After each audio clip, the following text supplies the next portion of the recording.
We're going to talk today about the remarkable elections in France and Britain and what they mean for us here in the United States and globally. We're going to talk about the United States imposing restrictions on trade with Mexico and why that's a global issue too. And finally, we're going to compare Trump and Biden on the question of Social Security funding and what the conditions are that people ought to worry about in terms of future benefits that are supposed to come to masses, millions of Americans, but may in fact not be there.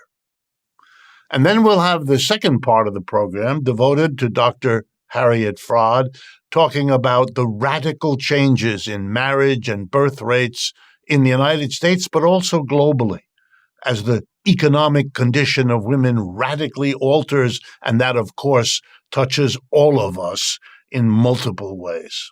So let's get started.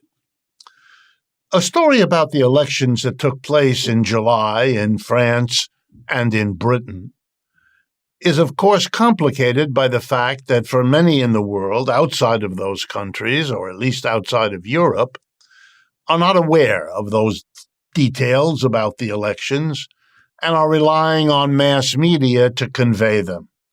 And that poses a special problem in the United States. And I must say, as a person who's attentive to the media, particularly in the United States, the coverage of those elections in Europe was so bad, so incomplete, and so biased as to be qualified not really as reporting anymore, but as sheer propaganda. It might be that we ought to extend the old remark that the first casualty in every war is the truth to the first casualty in a mass media driven by profit is also the truth. Let me explain.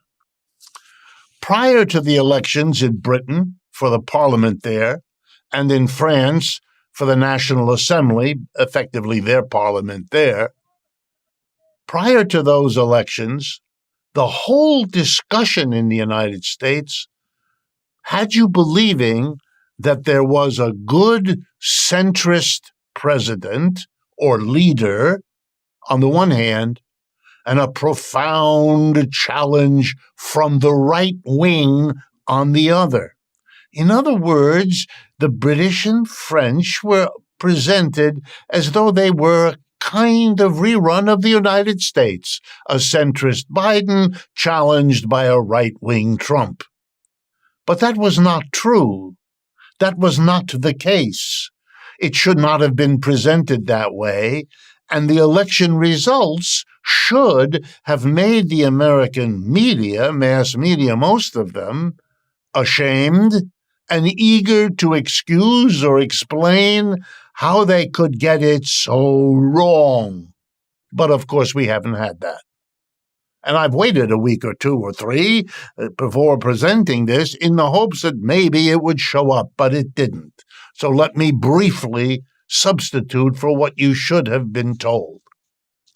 The right wing was in office in Britain for the last 14 years in the presence of the Conservative Party. In the elections on the 4th of July, the Conservative Party was totally defeated. It lost the overwhelming majority of seats it once had in the British Parliament, the House of Commons. To its left, the Labour Party called, for good reasons, won overwhelmingly. It now has an absolute majority, huge majority, one of the biggest in the history of Great Britain. They govern totally. The Conservative Party is a small shell of itself, and there are serious debates in Britain whether the Conservative Party will survive. So there wasn't a big challenge from the right. There was effectively little or no challenge, and it didn't get a significant number of votes. The left much as it's a moderate left, in England won overwhelmingly. But the story is even starker in France. In France, Britain too, but particularly in France, they don't have just two parties. That's an American kind of idea. Americans pride themselves, as I've said to you before, about having freedom of choice. We like it to be able to go and buy one of a bewildering array of automobiles. Different companies, different brands, different models. Wow. And we like to go into drugstores and see that there are 20 kinds of toothpaste. Some with red stripes, some that taste like vanilla, some that have blue dots, But when it comes to political parties, two is enough, thank you very much. We don't want or need, apparently, freedom of choice. The Europeans, backward folk that they are, they like freedom of choice, including in their politics. So in France, there was a right wing, a serious one. And it does challenge for political power in a serious way. You don't have that in Britain, but you have it in France, and you have it in other countries. The leader in France is a woman named Marine Le Pen, the National Front. And she posed a challenge. They have a centrist government, Mr. Macron, and he has a political party that's in the center. But what Britain doesn't have, and the United States doesn't have, and France does have, is an organized left wing. It comprises several parties. 4 of them, and that's not all of them, but 4 of them got together. They unified. The French Socialist Party, the French Communist Party, the French Green Party, and the biggest of the leftist parties, which is called France Unbowed, La France Insoumise. They got together in a new popular front, and they ran in the elections as the left-wing alternative, what French people could vote for in the 2 steps that they have their votes there, one on June 30th, one on July 7th. And guess what, American audience, foreign audience? The left wing, the unified new popular front, won overwhelmingly. In the final election, the second tour, the left wing got more votes, that new left party that includes the communist and socialist parties, is the largest single bloc in the assembly. Did not win a total majority, but they're the biggest bloc. Coming well below them, the centrist government of Mr. Macron. The sitting president came in a distant second, and an even more distant third was the right-wing nationalists under Marine Le Pen. They got very few seats. They were soundly defeated, and the winner was the socialist, communist, and other left unified together. These are 2 of the most important countries in Europe, France and Britain. They will have an enormous effect, these election results, on a Europe moving leftward. Wow. Quite a challenge for the United States, which doesn't have anything like that yet. A challenge, but also an inspiration.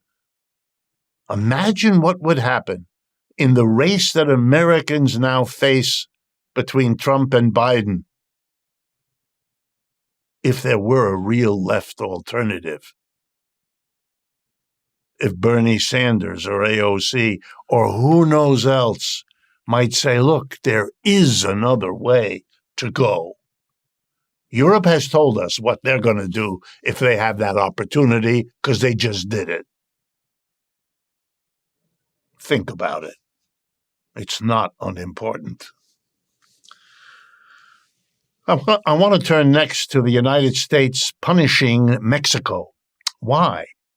Because a few senators learned that some of the steel exported from Mexico into the United States comes from other countries and goes through Mexico, in effect, to get to the United States. So if the United States is trying to block steel from coming from China or some other place, which comes through Mexico, it can do that now. But if you block it off, if you say to the Mexicans, you can't sell us anything that comes into your country from somewhere else, the Mexicans might bend to this, being told by others what they can and cannot do, something Americans would not like to have put on them. But maybe because Mexico depends on selling a lot to the United States.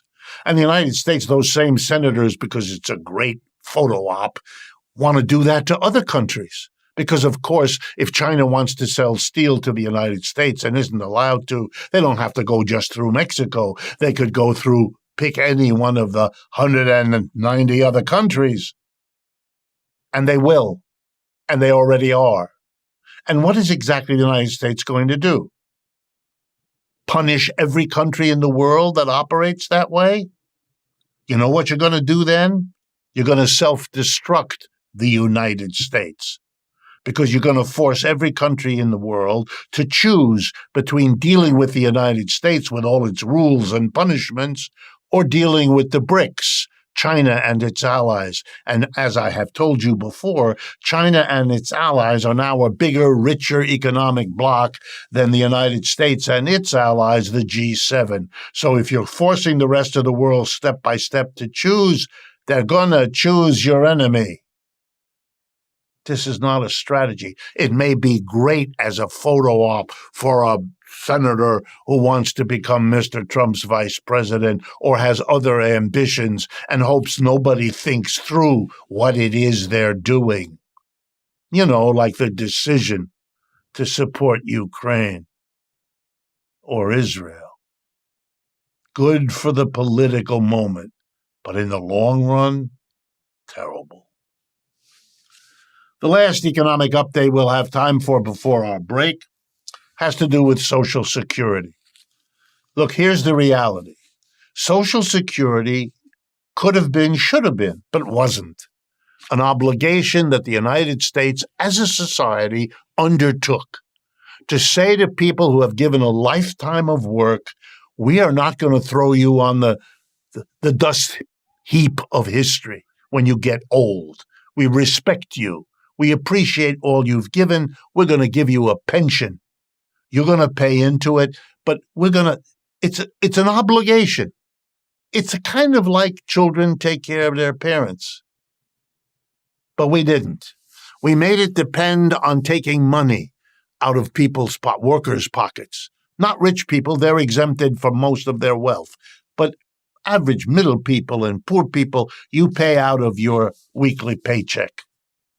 And that means if the population gets different, more older people, fewer younger, is going to be a problem because the fewer younger are putting less money in than the larger number of older are taking out. We're at that point. What are we going to do? We could go and tax the rich who have been getting away with not paying Social Security on their wealth. Everybody pays up to a certain amount, and if you earn more than that, which the rich minority do, you don't have to pay on that. That's crazy. You also don't have to pay on the money you get from dividends, interest, and capital gains, just from your wages and salaries. That's a gift to the rich, too, because as we know, 10% richest own 80% of the shares. So if we make the rich finally pay their fair share, we don't have a problem with Social Security. It's the age-old question. Are you going to make those most able to pay or not? In Social Security, not. And neither Trump nor Biden are doing anything about it. And they won't unless you and I make change happen. You know, maybe like they did in Europe in those elections. We've come to the end of the first half. Please stay with me. We have an exciting interview with Dr. Fraud coming up right after the break. Welcome back, friends, to the second half of today's economic update. I am very glad to bring back, as many of you have requested, Dr. Harriet Fraud before our microphones and our cameras. She is well known to you, but I want briefly to remind you, she is a mental health counselor and hypnotherapist in practice in New York City. She appears on the radio and TV as a speaker on the impact of economics and politics on personal life in America. She also hosts the podcast Capitalism Hits Home on the website and on YouTube for the Democracy at Work channel. So let me begin by thanking you, Dr. Fraud, for joining us yet again. It's a pleasure yet again. All right, let's begin. You have been talking about a statistic, one that I found amazing and novel, partly because I don't pay attention to these particular statistics as much as obviously you do, but also because I think this will interest a global audience very broadly in many ways and is a topic that ought to get much more attention. So let me begin by posing a question. Is it in fact the case that women are getting married much, much less often in the United States than they used to? And if so, how long has this been going on for? Well, this has been going on since the 1970s. And they are getting married, not only women, men and women both are getting married much less. Less than half the population is married now, whereas in the 1960s it was 72%. Quite dramatic. And every year it's fewer. And it's much fewer people who are married in Generation Z and as people go down in age, they are married even less. For the first time in American history, the majority of women are not married, and by choice. So it's quite dramatic. Now, is this something that is also happening in other parts of the world? So we should think about it globally, or is it more restricted to certain parts of the world? Well, it's much more pronounced in the United States and Western Europe than it is, let's say, in Africa, where the strictures around marriage, particularly for women, the servitude, the living with the family's patrilocality, you have to move to where your husband is, and you're supposed to serve his mother and his parents. Those strictures are much greater there. But even there, women are opting out of marriage in creative ways. So, for example, in Guinea-Bissau, there's a big trend, up 1/3 of women who marry migrants. So they can be married and have the respected status, but they don't have the guy around and they don't have to serve him and his parents. You know, they're very, also widows don't remarry in many societies. They remain widows. And it's so unspoken, this trend in rejecting marriage. There's no word for widow. So, you know, they're a kind of blotted out development, but it's happening all over the world. All right. Now the logical next question, or at least one logical next question. Are birth rates falling? In other words, if women are marrying less than ever before, if that's happening globally, although at different rates in different parts of the world, what is happening to population growth, to the birth rate, to the people that make this planet the unique place it is? Well, in a very dramatic fashion, the UN released figures that by 2100, instead of the year 2000s, by the end of this century, 97% of the nations in the world won't be able to reproduce their populations. So that, and the only people who will reproduce their populations are sub-Saharan Africa, where birth control and more modern patterns haven't happened yet. So that is very dramatic. In some countries like Japan, it's so dramatic that the Japanese government will give a bar $35 for each person who comes to the bar in order to have mixers and give free drinks, because they want men and women to marry each other and to meet each other and to have children, most importantly, because they're in dire straits population-wise. France is a little better because France differs from the other Western nations in that it has the best childcare center that you can have, and you have available child care from the time a child is born at $1 an hour, really starting at 3 years old. I'd like to take this into a direction of some economic analysis, because I think it is so important. We have seen in recent decades, and you have been on this program and talked to us about it, a shift in more and more women, adult women, going into the paid labor force, not staying at home, not minding the house or the children or the elderly, all the functions that women have classically or traditionally been assigned.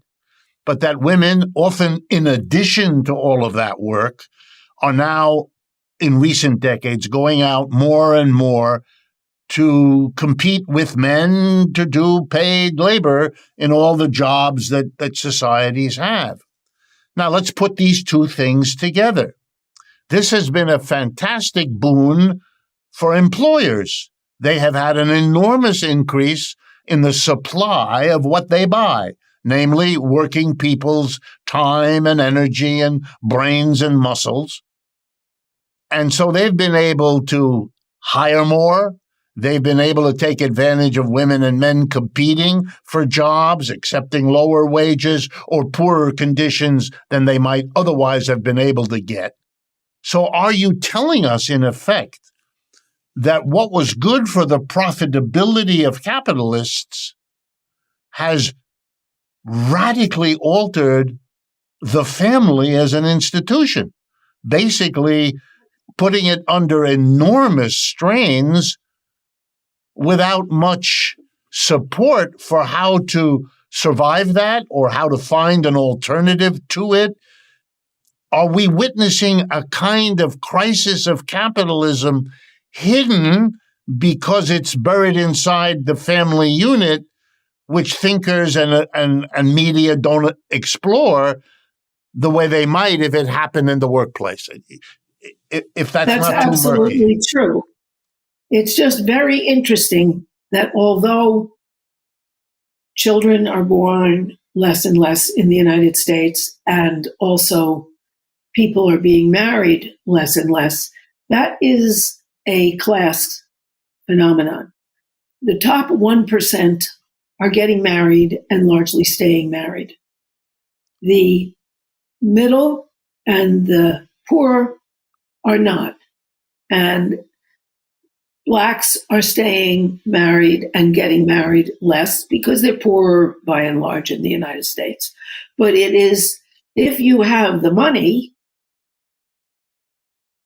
your life is not altered by this. So, for example, Sheryl Sandberg, with her 6-figure salary and her husband's former he died, but 6-figure salary, and her independent wealth, she being a vice president of Facebook and a founding vice president, she says women can do it all. That isn't true, that you can't have children and still a vibrant career. I do. You have a helpful husband, it really helps. P.S., she doesn't mention she had 9 servants. So the 1% are getting married and staying married more. They also are having numerous children, something that no one else does, because they are hiring other people, usually other women, to do the kind of domestic labor that children and home and marriage and dinners and all that stuff require. One of the reasons marriage is breaking down is they just did a big study, and they found that even if you're a single mom but are living with a man takes 7 hours more of domestic labor. So more and more women are opting out. because having a full-time job and then doing domestic labor, emotionally caring, physically caring, creating social ties, it's too much for women. And so they're opting out. But we have to see it as a class phenomenon, which has happened as family wages were withdrawn because well-paid male jobs were outsourced to nations that pay under $10 an hour. And therefore, men couldn't support their families. Women were driven into work and can't stand the extra burden.